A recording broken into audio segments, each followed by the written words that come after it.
32 years. That's how long I believed I knew my wife completely. Her laugh, her silences, the way she'd squeeze my hand twice when she was nervous. 32 years, and I thought I had memorized every version of her. I was wrong. I found out the truth not from a letter, not from a phone call, not from anything I went looking for. I found out because a woman I barely knew looked at me across a waiting room and mouthed two words that changed the rest of my life. Don't move. My name is Michael. I'm 63 years old. I spent 31 of those years building Hargrove Structural, a mid-sized civil engineering and construction firm based out of Columbus, Ohio. We started in a rented office the size of a bathroom. My wife Sandra and I, with one drafting table, 2 laptops, and a loan we weren't entirely sure we could repay. She handled the books. I handled the builds. We argued over invoices at the kitchen table and celebrated contracts with gas station wine. It wasn't glamorous, but it was ours. Everything we had, we made together. Or so I believed. The company turned 30 last November. 30 years of bridges, municipal buildings, school renovations, infrastructure contracts across 4 states. We had 62 employees by then. A real office, real benefits, real retirement plans for people who trusted us with their careers.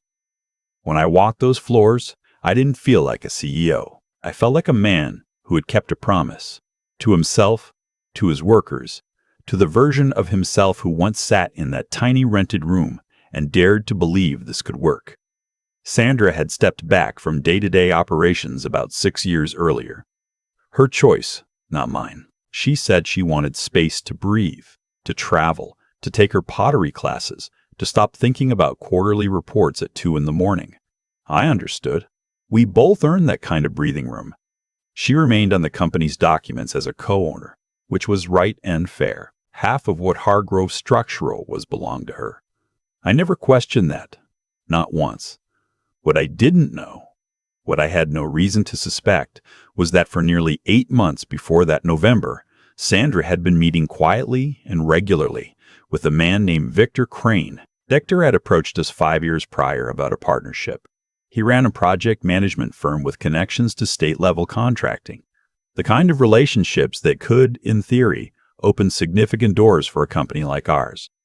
We sat down with him twice. I listened carefully both times, and both times I walked away with a feeling I've learned to trust over 6 decades. Something wasn't right. Not dishonest necessarily, just misaligned. His model depended too heavily on margins we weren't willing to cut, and his timeline expectations didn't match how we operated. I thanked him, wished him well, and declined. He took it graciously, or so I thought. I am not a man who dwells. I made the decision. I moved forward. I didn't think about Victor Crane again. Life was full. Our youngest son, Daniel, got married that spring. Sandra and I traveled to Portugal that summer, a trip we've been promising ourselves for years. The company won a contract to renovate a historic county courthouse. Good things layered on top of good things. I was happy. I was genuinely, unreservedly happy. Looking back, I tried to identify the signs, and there were some small things I explained away without much effort. Sandra seemed quieter at dinners, more distracted during our evening walks. She spent more time on her phone, which I attributed to her book club or her sister in Phoenix. She occasionally canceled plans with a vagueness that wasn't quite like her, but I chalked it up to the low-grade restlessness that seemed to come with getting older. We all carry that sometimes. I didn't want to be the kind of husband who examined every mood, who treated normal human distance as evidence of something sinister. I respected her privacy. I respected her. That respect, it turns out, was being used against me.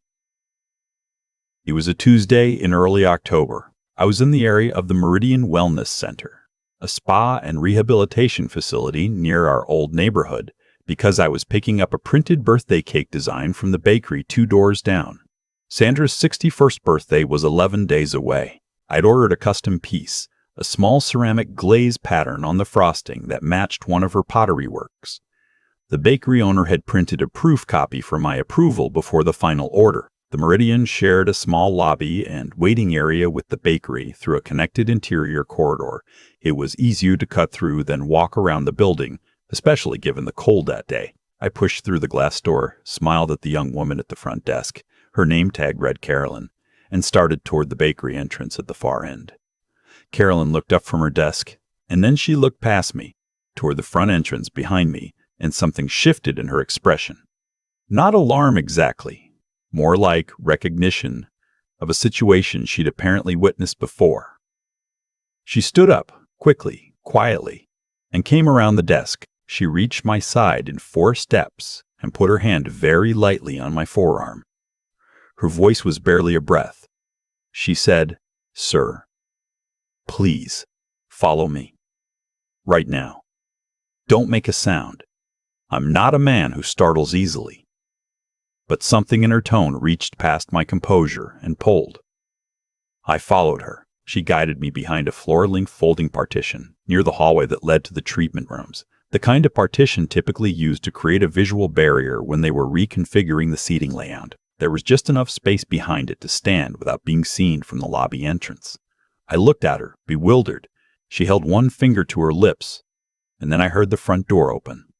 Sandra's voice came first, a low, easy laugh, the kind she uses when she's relaxed and comfortable. I hadn't heard that particular laugh directed at me in some time, I realized. Then a man's voice, warm and familiar in a way that landed strangely. "Victor Crane." I stood very still. They settled into the waiting area chairs. I could hear the soft shift of cushions, the gentle placement of bags on the floor. They were perhaps 20 feet from where I was standing. They didn't whisper. Why would they?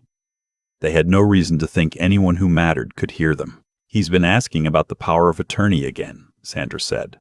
Her voice was matter-of-fact. Not troubled, not conflicted. The same tone she once used to describe a vendor dispute. "What did you tell him?" Victor asked. "That the attorney recommended updating it, that it was standard estate planning." He didn't push back. A pause. "He never pushes back.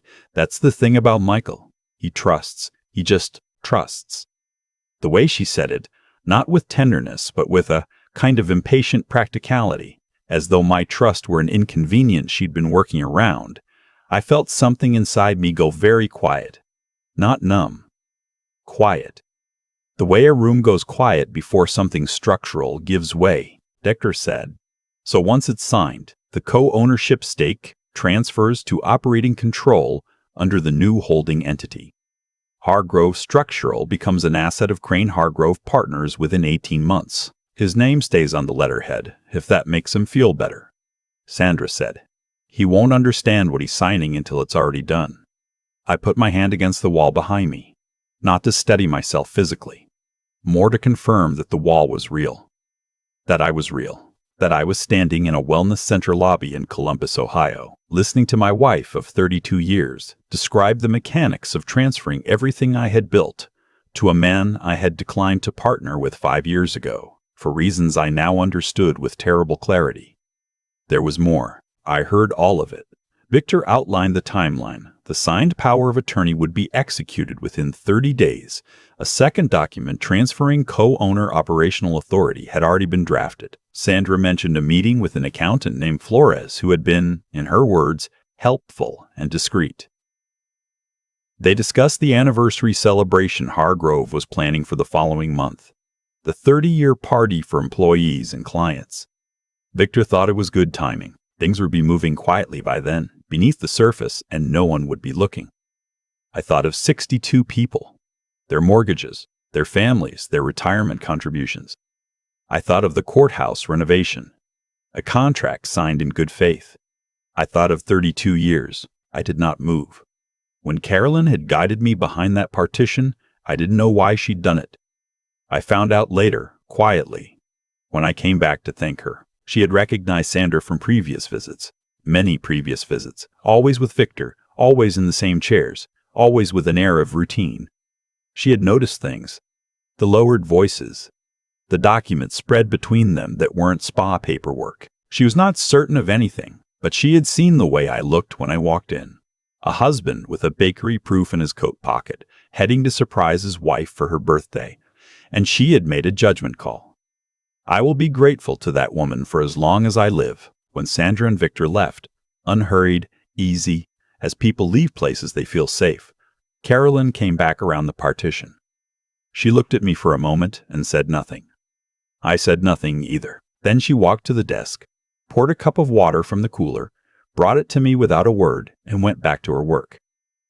I stood there for a little while, drank the water, let everything settle into its new, permanent shape. I picked up the cake proof from the bakery. I noted the design, said it was perfect, and drove home. Here is what I did not do. I did not confront Sandra that evening. I did not demand explanations. I did not call her name or clear my throat or let any expression cross my face that hadn't been there that morning. I served dinner. I asked about her pottery class. I listened to her describe the glaze technique she was experimenting with. I said it sounded beautiful. I said I was looking forward to her birthday. I kissed her on the cheek before bed. I lay in the dark for a long time afterward. The following morning, before Sandra woke, I was dressed and in the car. I drove to the office of a man named Gerald Whitmore, an attorney I had known for 19 years who had handled every significant legal document Hargrove Structural had ever produced. I told Gerald everything. I told him calmly, in order, without embellishment. Gerald is not a man who reacts visibly. He listened with his hands folded and his eyes steady, and when I finished, he was quiet for a moment. Then he said, "All right, here's what we're going to do." Over the next 17 days, we did it. The power of attorney Sandra had been preparing for me to sign was a document that, on its surface, appeared to be a standard update to existing estate directives. Gerald examined it and confirmed what I'd suspected. Buried within updated language was a clause that conferred operational authority over Hargrove Structural's assets to a co-owner representative, a role that, through a secondary corporate structure Victor had already registered, would transfer effective control to Crane Hargrove Partners. It was not crude. It was actually quite sophisticated. It had clearly involved real legal help. Gerald drafted a countermeasure. Without alerting Sandra or anyone connected to Victor, we restructured the ownership documentation of Hargrove Structural. My founding shares, 60% of the company, were placed into a separate holding entity under my sole name. The transfer was quiet, legal, and bulletproof. Gerald had a colleague with expertise in business litigation review every document 3 times. We also made contact with accountant Flores through a third party to quietly understand the scope of his involvement. What we discovered was shared with the appropriate professional licensing board. I'll leave the rest of that thread to unfold on its own. I never signed the power of attorney. When Sandra mentioned it a second time, gently, framed as concern for our estate planning, I told her the attorney had some follow-up questions. She nodded. She seemed unconcerned. I watched her face and thought about how much can be hidden behind a familiar expression. Hargrove Structural's 30-year celebration was held on a Thursday evening at the Riverside Event Center. We had 211 people in attendance, employees, clients, partners, a few city officials who'd worked with us over the years. Sandra wore a blue dress. I wore the suit I'd bought for Daniel's wedding. I gave a speech. I talked about the people in that room, what they'd built, what they'd sacrificed, what they'd trusted us with. I meant every word. Victor Crane attended as Sandra's guest. I shook his hand when he arrived, looked him in the eye, said it was good of him to come. He smiled with the confidence of a man who believed the ground was still solid beneath his feet. I said nothing to suggest otherwise.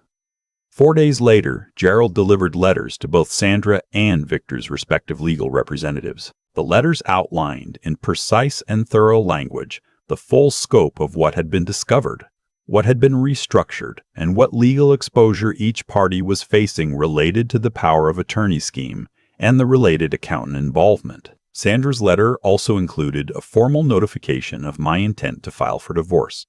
I did not watch her read it. I had already moved my personal items to Daniel's guest room. She called me that evening. I let it ring. I was not ready to hear her explain, justify, or apologize. There would be time for legal processes to manage the formal communications. What we had said to each other across 32 years, across dinner tables, across the dark of shared rooms, felt, in that moment, already complete. Whatever she would say now would be a different kind of conversation and a different kind of relationship. I wasn't sure yet that I wanted to have it. I'm told she was surprised. I've thought about that a lot, what her surprise actually means. A person doesn't hide something this significant from someone they believe truly sees them. She had decided at some point that I was manageable, that my trust was a lever she could operate, that my steadiness was not a reflection of my awareness but of my obliviousness. She had, in other words, stopped respecting me well before she started conspiring against me. The surprise, I think, was discovering she had been wrong about all of it. Victor Crane's firm is currently under review by 2 separate municipal contracting offices. I didn't arrange that. Consequences, once they start moving, tend to find their own momentum. Hargrove Structural is intact. Our 31st year is underway. We won a school renovation contract in February. Gerald is now our general counsel on retainer. Carolyn from the Meridian Wellness Center received a very generous gift basket that autumn. I didn't know what else to send someone who'd handed me back my life, but she sent a short note afterward that said she was glad she'd trusted her instincts. I've kept that note on my desk. The divorce is proceeding. I am not going to tell you it doesn't hurt. 32 years of a shared life doesn't dissolve cleanly, regardless of what happened inside it. There are photographs I'm not sure what to do with. There are habits I catch myself in, reaching for a second coffee cup on Sunday morning, going quiet at the things I would have told her first. Those things don't leave quickly. Maybe they don't leave at all. You just build around them, slowly, the way a river moves around stone. But here is what I want to say to every man, every person who has worked with steady hands to build something real, who has loved someone long and fully and trusted that love was returned in kind. The quiet response is not weakness. Choosing to understand the situation completely before you act is not passivity. There's a version of this story where I walked out from behind that partition and caused a scene, demanded answers, made accusations, let the shock and the pain drive the next hour. And in that version, Victor and Sandra have time to regroup. Documents disappear. Timelines shift. The element of complete, thorough preparation. The thing that actually protected 62 families and 31 years of work, that's gone. I've built things for 31 years by understanding first what I was working with, by reading the ground before I poured the foundation, by not moving until I knew what I was building toward. That discipline didn't leave me when it was hardest to maintain. If anything, it was the only thing I had. Carolyn mouthed, "Don't move." And for once in my life, staying still was the most powerful thing I could do. If this story reached you today, I think there's a reason for that. Take inventory of what you've built. Know its boundaries. Know who holds the keys. And if something feels wrong, trust that feeling with the same seriousness you give everything else that matters. Calm is not absence. Documentation is not distrust. And the man who says nothing, who watches carefully and acts precisely, that man is not defeated. He is deciding.